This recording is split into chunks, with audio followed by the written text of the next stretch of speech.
going to be talking all the spoilers because Okay. I'm so excited to dive in with you. Got it. So, to start off, I want to talk about the trial. I mean, we see your character dealing with that and eventually testifying. Can you break down her mindset to do that and what it was like for her on that stand? Because that is a powerful, very emotional moment that is going to affect audiences. Oh, that episode is such a gut punch. I remember reading it and going, ooh. And I think that is kind of ultimately what feels so devastating about the episode, but you come to understand and have empathy for all of the characters and the decisions that they make. I think, we watch as Candy has kind of, because of this abusive relationship that she has found herself in, is kind of living in this paralytic state of fear. And you watch as she finds like tiny moments of joy for herself, and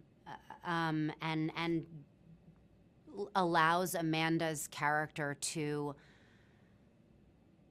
make her believe for a moment that there could be another life, that she could also be a victim, that she could not be a monster, that her flaws as a woman, as a mother, could not be kind of soul condemning. And for a second, you watch her be galvanized and see that there could be a way out, that there's light at the end of the tunnel, that she might be able to muster the strength to step up to the plate, to acknowledge what her life has been and what how her choices have affected her child. And ultimately, then the monster comes back and scares her back into that paralyzed state of survival, and right back into the denial that she has had to wear like a cloak of armor. Yeah. And you watch her ultimately betray and let down her child. And it is deeply devastating. It is also completely, sadly understandable. And you just feel so sad for everybody involved in that moment. I think it gave me a lot of empathy for good people who do bad things. Well, obviously, it has such a huge effect on Danny and the rest of the story. And in the finale, we get to see a little flash forward, a little time jump.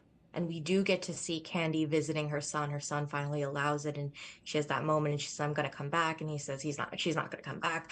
But tell me about the importance of adding that scene at the end, that he's doing better and, Candy visiting him and all of that. Because I feel like it was a really important ending to have. I think what was so interesting about that scene, I mean, what's revealed in that scene is not only that Candy and Danny have both made kind of recoveries from the violence that was committed against them, but also that Candy acknowledges to Danny that that the monster in their life was not the first to hurt either one of them. And the ways in which she had tried to protect him from that truth and protect herself from those truths actually ultimately hurt both of them more. But I think this show takes place in 1979, and even for Candy, somebody who's a nurse and in the medical field, our understanding and acceptance of mental health was much more limited than it is now. And I feel like the show, especially with even the cards that come at the end of each episode that say, if you are struggling with something, here's a number to call. I feel like our empathy for people who are struggling, for people who are different than us, is growing. And I feel like that was my takeaway. Emmy, thank you so much. Congrats on this show. Thanks. What an incredible performance. And it was such a pleasure to speak with you. I appreciate your time. Thanks. I appreciate you too. Thank you. Hope to speak again soon. Me too. Fanboys, professional artists, and professors. Maybe a nerd who's just like you, talking about the things that you like too. So I invite you to the NOC. In full color, you see me. The hard knock life. Comics, movies, and TV. Yeah. Pop culture with a different perspective. Watch it on your screen, hit play, so check this.